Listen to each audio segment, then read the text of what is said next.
السلام علیکم پیارے دوستو۔ طلع البدر علینا من ثنیات الوداع وجب الشکر علینا ما دعا للہ داعی۔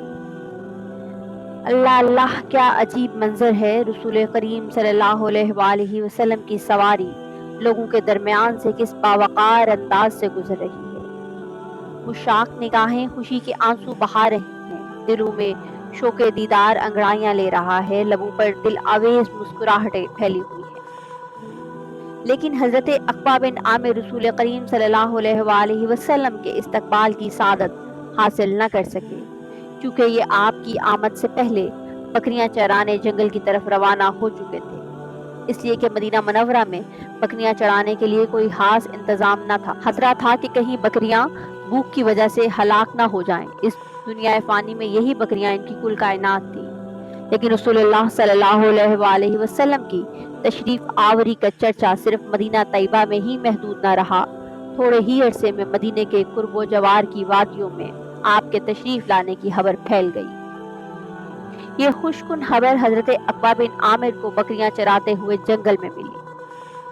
حضرت عقبہ بن عامر رضی اللہ تعالیٰ عنہ رسول کریم صلی اللہ علیہ وآلہ وسلم کے ساتھ اپنی ملاقات کا منظر بیان کرتے ہوئے فرماتے ہیں، جب رسول اقدس مدینہ منورہ تشریف لائے، میں اس وقت دور دراز جنگل میں اپنی بکریاں چرا رہا تھا۔ جب مجھے آپ کے تشریف لانے کی خبر ملی تو میں اسی وقت مدینہ منورہ کی جانب چل پڑا۔ جب آپ کی خدمت میں حاضر ہوا تو عرض کی، یا رسول اللہ، کیا آپ مجھ سے بیعت لیں گے؟ آپ نے پوچھا، تم کون ہو؟ میں نے عرض کی، عقبہ بن عامر۔ آپ نے فرمایا، کون سی بیعت کرو گے، بیعت عرابی یا بیعت ہجرت؟ میں نے کہا، بیعت ہجرت کروں گا۔ رسول اقدس صلی اللہ علیہ وآلہ وسلم نے مجھ سے اسی طرح بیعت لی جس طرح دیگر مہاجرین سے۔ بیعت کے بعد ایک رات میں نے وہاں قیام کیا اور پھر بکریوں کی دیکھ بھال کے لیے جنگل کی طرف روانہ ہو گیا۔ ہم 12 ایسے اشخاص تھے جو نئے نئے دائرہ اسلام میں داخل ہوئے تھے، اور ہم مدینہ طیبہ سے دور جنگلات میں اپنی بکریاں چرایا کرتے تھے۔ ایک دن بیٹھ کر ہم نے مشورہ کیا کہ ہمیں رسول کریم صلی اللہ علیہ وآلہ وسلم کی خدمت اقدس میں حاضری دینی چاہیے۔ اگر ہم نے ایسے نہ کیا تو یہ ہمارے حق میں بہتر نہ ہوگا اور ہم دینی تعلیمات سے محروم رہ جائیں گے، اور نہ ہی اس وحی الہی سے فیضیاب ہو سکیں گے جو آپ صلی اللہ علیہ وآلہ وسلم پر نازل ہو رہی ہے۔ ایسا کریں کہ ہم میں سے ہر روز ایک ساتھی مدینہ طیبہ جائے، اس کی بکریوں کی دیکھ بھال کی ذمہ داری ہم پر ہوگی، اور جو کچھ وہ رسول کریم صلی اللہ علیہ وآلہ وسلم سے دینی مسائل سنے وہ ہمیں آ کر بتائیں۔ حضرت عقبہ بن عامر کہتے ہیں، میں نے اپنے ساتھیوں سے کہا، تم یکے بعد دیگرے مدینے جاؤ اور جانے والا اپنی بکریاں میرے سپرد کرتا جائے، میں انہیں چرانے اور دیکھ بھال کی ذمہ داری بخوشی قبول کرتا ہوں۔ میری اس وقت دلی کیفیت یہ تھی کہ مجھے اپنی بکریوں سے بہت پیار تھا، میرا دل نہیں چاہتا تھا کہ میں اپنی بکریاں کسی کے سپرد کروں۔ میرے ساتھی یکے بعد دیگرے رسول اللہ کی خدمت میں حاضری دینے کے لیے جانے لگے، اور مدینے جانے والا اپنی بکریاں میرے سپرد کر جاتا۔ جب وہ واپس آتا تھا جو بھی اس سے سنا ہوتا وہ بھی مجھے سنا دیتا۔ میں وہ دینی احکامات پورے غور سے سنتا اور انہیں اپنے دل میں بٹھا لیتا۔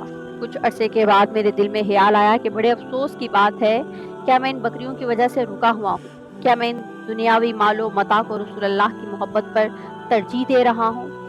بھلا یہ بکریاں براہ راست رسول علم کی راہ میں رکاوٹ بنی رہیں گی؟ یہ سوچ کر میں نے اپنی بکریاں وہیں چھوڑی اور مدینہ طیبہ کی طرف چل دیا، تاکہ مسجد نبوی میں قیام کر سکوں اور براہ راست رسول اللہ سے دینی علم حاصل کروں۔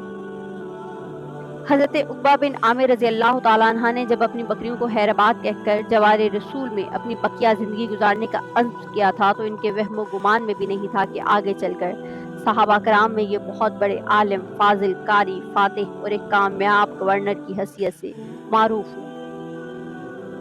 جب وہ اپنی بکریوں کو چھوڑ کر اللہ اور اس کے رسول مقبول صلی اللہ علیہ وآلہ وسلم کی طرف یکسو ہو کر چل دیے تو ان کے دل میں یہ خیال تک نہ گزرا تھا کہ وہ اسلامی لشکر کے سپہ سالار ہوں گے، جسے امام الدنیا اور رسول بلاد یعنی دمشق کو فتح کرنے والا عظیم شرف حاصل ہوگا۔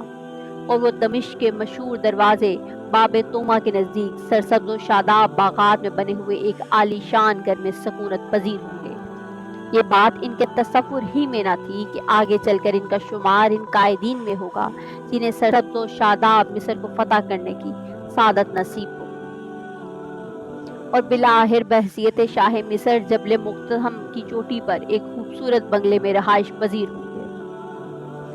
حضرت عقبہ بن عامر رسول اللہ کے ساتھ سائے کی طرح وابستہ رہے۔ رسول اللہ جب بھی سفر پر روانہ ہوتے تو یہ آپ کے گھوڑے کی لگام تھام لیتے۔ کئی دفعہ رسول کریم نے انہیں اپنے گھوڑے پر اپنے پیچھے بھی بٹھایا، یہاں تک کہ یہ رسول اللہ کے باڈی گارڈ کی حیثیت سے معروف ہوئے۔ دوران سفر بسا اوقات نبی کریم صلی اللہ علیہ وسلم اچانک سواری سے نیچے اتر گئے اور انہیں سوار ہونے کا حکم دیا اور خود پیدل چلنے لگے۔ حضرت عقبہ بیان کرتے ہیں، ایک روز میں رسول اللہ کے گھوڑے کی لگام تھامے ایک ایسے راستے سے گزر رہا تھا جس کی دونوں جانب گھنے درخت تھے۔ آپ نے ارشاد فرمایا، عقبہ کیا تم سوار نہیں ہوگے؟ میرے دل میں آیا نفی میں جواب دوں، لیکن فوراً یہ احساس ہوا کہ کہیں آپ کی نافرمانی نہ ہو جائے، تو میں نے اسبات میں کہا، ہاں یا رسول اللہ۔ یہ سن کر رسول کریم صلی اللہ علیہ وسلم گھوڑے سے نیچے اتر آئے اور مجھے سوار ہونے کا حکم دیا۔ میں تعمیل ارشاد کرتے ہوئے گھوڑے پر سوار ہو گیا۔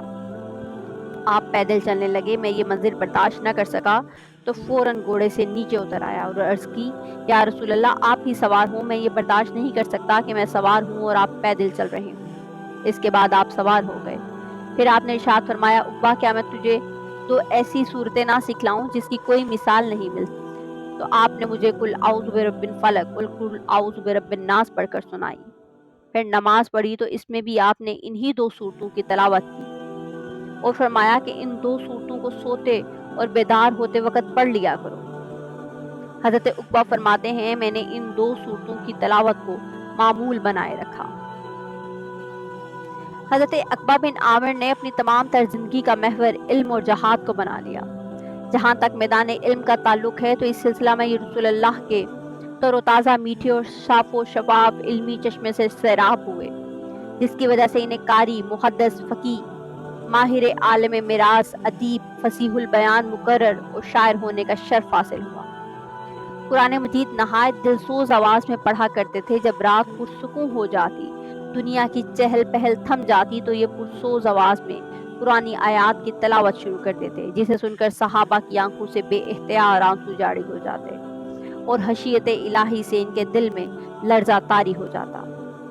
ایک روز حضرت عمر بن خطاب نے حضرت عقبہ بن عامر کو اپنے پاس بلایا اور فرمایا، عقبہ آج قرآن سناؤ۔ عرض کی، امیر المومنین۔ پھر قرآن مجید کی تلاوت شروع کر دی اور حضرت عمر پر اتنا اثر ہوا کہ زار و قطار رونا شروع کر دیا، جس سے آپ کی داڑھی تر ہو گئی۔ حضرت عقبہ کو یہ اعزاز بھی حاصل ہے، انہوں نے پورا قرآن مجید اپنے ہاتھ سے لکھا اور یہ قلمی نسخہ ان کے بعد بہت مدت تک مسجد عقبہ بن عامر میں محفوظ رہا۔ جہاں تک جہاد کا تعلق ہے تو حضرت عقبہ بن عامر غزوہ احد اور دیگر تمام غزوات میں شریک ہوئے۔ آپ ان گنے چنے بہادروں میں سے تھے جنہوں نے دمشق فتح کرتے وقت جرأت، شجاعت اور جنگی حکمت عملی کے جوہر دکھلائے۔ اسلامی لشکر کے قائد حضرت ابو عبیدہ بن جراح نے ان کے جنگی کارناموں سے متاثر ہو کر اپنا خصوصی نمائندہ بنا کر فاروق اعظم کی طرف دمشق کی نوید فتح سنانے کے لیے مدینہ منورہ بھیجا۔ انہوں نے دن رات مسلسل سفر کرتے ہوئے 8 روز میں مدینہ منورہ پہنچ کر سیدنا فاروق اعظم کو دمشق فتح کرنے کی خوشخبری سنائی۔ انہیں اس عظیم اسلامی لشکر کے سپہ سالار ہونے کا اعزاز بھی حاصل ہوا جس نے مصر کو فتح کیا تھا۔ اس کارنامے کے صلے میں امیر المومنین حضرت معاویہ بن ابی سفیان نے انہیں 3 سال کے لیے مصر کا گورنر بنا دیا۔ جہاد کے ساتھ والہانہ محبت کی بنا پر حضرت عقبہ بن عامر نے وہ تمام احادیث زبانی یاد کر لی تھی جن میں جہاد کا تذکرہ تھا، اور جہاد کی روایات بیان کرنے میں آپ کو خصوصی مقام حاصل ہو گیا۔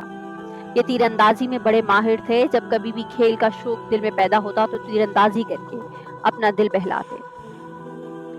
جب حضرت عقبہ بن عامر مرض الموت میں مبتلا ہوئے، اپنے بیٹوں کو اپنے پاس بلایا اور انہیں یہ وصیت کی، میرے بیٹوں، میں تمہیں 3 چیزوں سے منع کرتا ہوں، ان سے اجتناب کرنا: غیر سکہ راوی کی بیان کردہ حدیث کو قبول نہ کرنا، پھٹے پرانے کپڑے پہن لینا لیکن کسی سے قرض نہ لینا، شعر گوئی میں دلچسپی نہ لینا کیونکہ اس سے تمہارے دل قرآن مجید کی تلاوت سے غافل ہو جائیں گے۔ جب عقبہ بن عامر رضی اللہ تعالیٰ عنہ فوت ہو گئے تو انہیں جبل مقتم کی بلائی سطح پر دفن کر دیا گیا۔ ان کا چھوڑا ہوا مال دیکھا گیا تو اس میں تقریباً 70 تیر کمان تھے اور ساتھ میں یہ وصیت نامہ لکھا ہوا ملا کہ یہ تیر اللہ کی راہ میں وقف کر دیے جائیں۔ یہ خدا سے راضی ہوئے اور خدا ان سے راضی ہوگا۔ وما علینا الا البلاغ المبین۔